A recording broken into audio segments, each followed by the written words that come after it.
Iran America सां अमन ॻाल्हियूं ॿीहर शुरू करण लाइ पंहिंजा शर्त नरम करे छॾिया। ईरान नए तजवीज़ुनि में नाकाबंदी जी फौरी ख़ात्मे जे मुतालबे तां हथु खणी वियो। अमरीकी अख़बार वॉल स्ट्रीट जर्नल जी रिपोर्ट मूजिबि ईरान अमेरिका सां ईंदड़ हफ़्ते इस्लामाबाद में ॻाल्हियुनि लाइ राज़ी थी वियो। ईरान पाकिस्तान ज़रिए अमरीका खे 14 नकाती तजवीज़ूं मारियूं। तजवीज़ुनि में एटमी प्रोग्राम ऐं मिसाइल प्रोग्राम ते ॻाल्हियूं शामिल न आहिनि। हरमुज़लम खोलण ते ॻाल्हियूं, नाकाबंदी ख़तमु करण जो अमल शुरू करण सां मशरूत, पाबंदियूं ख़तमु करण जी सूरत में एटमी प्रोग्राम ते बाद में ॻाल्हियूं शुरू करण जी तजवीज़। ईरान सां चिकतान ख़तमु थी वई, अमुन लाइ कोशिशूं करे रहिया आहियूं। ट्रंप जी कांग्रेस खे ख़त। ट्रंप चयो आहे त मुमकिन आहे त तकरार अञा मुकमल तौरु हल न थियो हुजे, जंग जारी बि रही सघे थी। तक़रीब खे ख़िताब कंदे ट्रंप चयो आहे त अमरीकी सामूंडी फ़ौज ईरानी बंदरगाहनि जी नाकाबंदी लाइ सामूंडी फ़ौरन जहिड़ो कमु करे रही आहे। ईरान जे जहाज़नि ऐं तेल ते कब्ज़ो करे रहिया आहियूं, उहो मुनाफ़ो ॾींदड़ कारोबार आहे, का रांदि न खेॾी रहिया आहियूं। ट्रंप दावा कई आहे त ईरान जूं मुख़्तलिफ़ शख़्सियतूं मुआइदे लाइ राब्तो करे रहियूं आहिनि। क़यादत मारिजी वई आहे, मसइलो आहे त ॻाल्हियूं कंहिं सां कयूं। वाशिंगटन ॻाल्हियुनि लाइ मुनासिब धुर जी निशानदेही करे रहियो आहे। ट्रंप चयो आहे त असां वियतनाम में 19 साल ऐं इराक़ में 12 साल गुज़ारिया, ईरान में रुॻो 6 हफ़्ता गुज़ारिया आहिनि, त चयो पियो वञे त एतिरी देरि छो थी आहे। अमरीका ऐं ईरान विच में ॿीहर जंग शुरू थियण जो इम्कान। पाकिस्तान इनक़लाब जे ख़ातम ओलंपिया हेडक्वार्टर जे सीनियर उहिदेदार जाफ़र असदी चयो आहे त शायदियूं ज़ाहिर कनि थियूं त अमरीका कंहिं वाइदे या मुआइदे जी पासदारी नाहे कंदो। अमरीकी अख़्तियारनि जा क़दम ऐं बयान रुॻो मीडिया बाबति आहिनि, जिन जो मक़सदु रुॻो तेल जी क़ीमतुनि में लाथ रोकणु, पंहिंजे पैदा कयल मुश्किलातुनि मां निकिरणु आहे। ईरान जे हथियारबंद फ़ौज कंहिं बि इम्कानी हमले जो जवाबु ॾियण लाइ मुकमल तौरु तयारु आहे। सऊदी अरब हज ते 15 साल खां घटि उमिरि जे ॿारनि खे गॾु वठी अचण ते पाबंदी लॻाए छॾी। पाकिस्तानी एविएशन अथॉरिटी जे तर्जुमान मूजिबि 3 मई 2026 खां 15 सालनि खां घटि उमिरि जे ॿारनि ते हज लाइ सफ़र करण जी इजाज़त न हूंदी। पाबंदी बाद 15 सालनि खां घटि उमिरि जे समूरनि ॿारनि जूं हज वीज़ाऊं रद्द करार ॾिनियूं वञनि थियूं। 27 मई 2026 ताईं 15 सालनि उमिरि मुकमल न हुजण ते हज लाइ वेंदड़ माण्हू सऊदी अरब जे सफ़र लाइ अहल न हूंदा। सऊदी हुकूमत नए हज पॉलिसी सबबि मुतासिर थींदड़नि खे मुकमल रक़म वापसि करण जी ख़ातिरी कराए छॾी।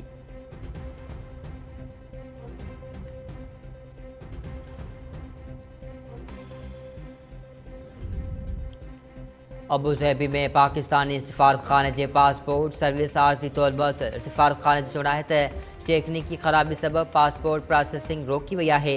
अबूज़हबी में रहंदड़ पाकिस्तानी शहरियुनि खे पासपोर्ट लाइ ऑनलाइन दरख़्वास्तूं ॾियण जी हिदायत।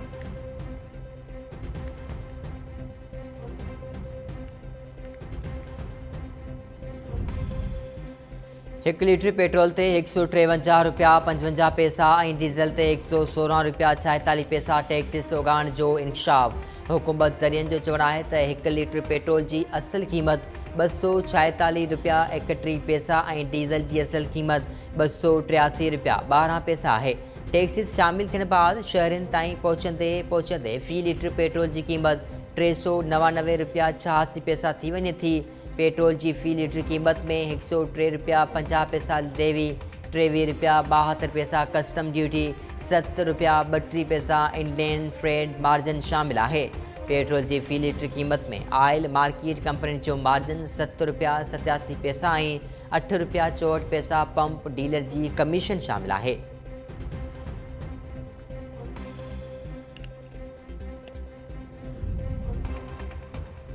महांगाई जे शहर में 11% वाध थियण बाद 2 सालनि जी बुलंद तरीन सतह ते पहुची वई। शुमारियात मूजिबि महांगाई में सभ खां वधीक वाध ट्रांसपोर्ट जे ख़र्चनि सबबि थी। अप्रैल में सालियाने बुनियादनि ते महांगाई 10.9% ताईं पहुची वई। मार्च में महांगाई जी शरह 7.3% हुई। पाकिस्तान ब्यूरो ऑफ स्टैटिस्टिक्स मूजिबि महांगाई जी शरह स्टेट बैंक जे 5 खां 7% हदफ़ खां वधी वई आहे। महांगाई में मजमूई वाध जो सबबि ट्रांसपोर्ट जा ख़र्च रहिया, जेके 12.5% मां वधी 29.9% थी विया। रिहाइश ऐं यूटिलिटीज़ जा ख़र्च 11.5% मां वधी 16.8% ताईं पहुची विया। खाधे ऐं पीते जी शयुनि जूं क़ीमतूं 3.6 सैकड़ो मां वधी 7.6 सैकड़ो थी वियूं आहिनि।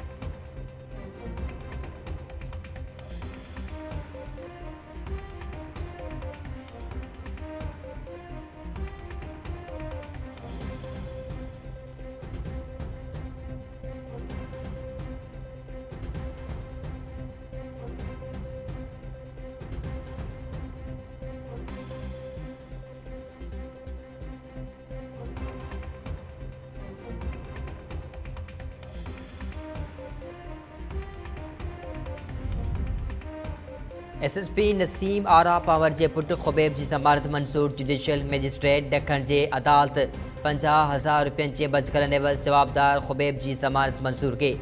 वकील बैरिस्टर उसामा गुजर चयो आहे त केस कूड़े ऐं हथ ठोकी कहाणी ते ॿधलु आहे। वाक़िए जे वक़्तु सूरतहाल ग़लतफ़हमी जो नतीजो आहे। जवाबदार पुलिस एहलकारनि सां का बि मज़ामत न कई। वाक़िए बाद पंहिंजे वालदेन सां गॾु थाणे ते वियो हो। पुलिस एहलकार ग़लती मञी मामिलो ॻाल्हियुनि सां हल थी वियो। राति देर सां पुलिस जवाबदार ख़ुबैब खे शख़्सी ज़मानत ते आज़ादु कयो हो। पुलिस चवण आहे त जवाबदार ख़ुबैब स्नैप चेकिंग कंदड़ टीम जे सब इंस्पेक्टर खे ॻिची मां झले गारियूं ॾिनियूं। जवाबदार ख़ुबैब चयो आहे त पुलिस वारनि पहिरियां बदतमीज़ी कंदे धक हयां, बाद में सब इंस्पेक्टर माफ़ी वरिती ऐं असां घर हलिया वियासीं। सुबुह जो FIR दाख़िल करे गिरफ़्तार कयो पियो। DIG ॾखण मामले जी जांच लाइ कमेटी जोड़े छॾी।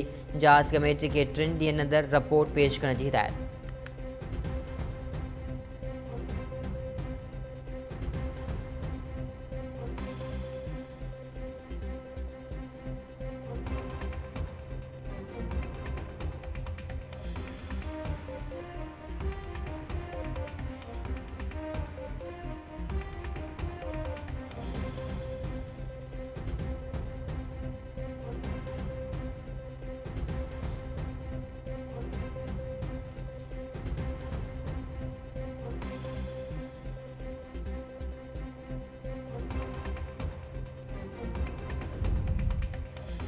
सिंध में सिज नेज़े ते लही आयो। विच ऐं मथान वारनि इलाइक़नि में हीट वेव सबबि शहरी बेहाल। नवाबशाह ऐं दादू में गर्मीपद 44 डिग्री सेंटीग्रेड ताईं पहुची वियो। जैकमाबाद, लाड़कानो ऐं हैदराबाद में गर्मीपद 42 डिग्री सेंटीग्रेड रिकॉर्ड। सखर ऐं खैरपुर में गर्मीपद 41 डिग्री सेंटीग्रेड ताईं पहुची वियो। कराची में गर्मीपद 35 डिग्री सेंटीग्रेड, शिद्दत 40 डिग्री सेंटीग्रेड ताईं महसूस कई वई। मौसमियात खाते अॼु राति ऐं सुभाणे बरसाति जो इम्कान ज़ाहिर करे छॾियो। ओलह जी हवाउनि सबबि सिंध में गर्मी जी शिद्दत में कुझु घटिताई ईंदी। 5 मई बाद गर्मी जी शिद्दत में ॿीहर वाधि थी सघे थी। औरतुनि, ॿारनि ऐं पीसनि शहरनि खे गैर ज़रूरी तौरु घरनि खां ॿाहिरि निकिरण खां पासो करण जी हिदायत। मौसमियात खाते जो चवणु आहे त अॼु ऐं सुभाणे जैकमाबाद, लाड़कानो, कशमोर, शिकारपुर, सखर ऐं घोटकी ज़िलनि में आंधारी जो इम्कान आहे। बिजली जे थंभनि, वणनि ऐं सोलर पैनल्स खे नुक़सान पहुचण जो ख़दशो।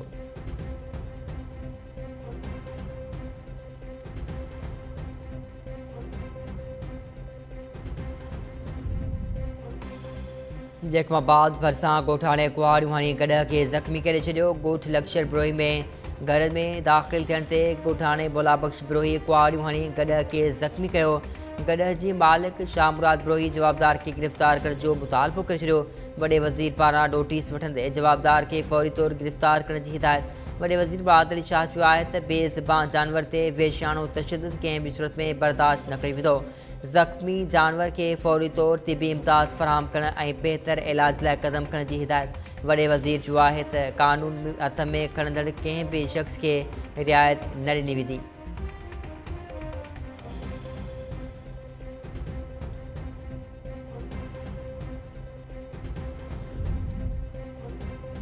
ऐं केटी बंदर भरिसां बचाव बंदि खे घाड़ो पवण सबबि 3 ॻोठ पाणी हेठि अची विया। रहवासी पारां लॾपलाण शुरू। ॻोठाणे चवणु आहे त बचाव बंदि खे घाड़ो पवण सबबि ॻोठ अली बख़्श जत, हाशिम जत ऐं उस्मान बुलो में पाणी दाख़िल थी वियो आहे। फौरी तौरु नोटिस वठी वाहौर करण जी अपील।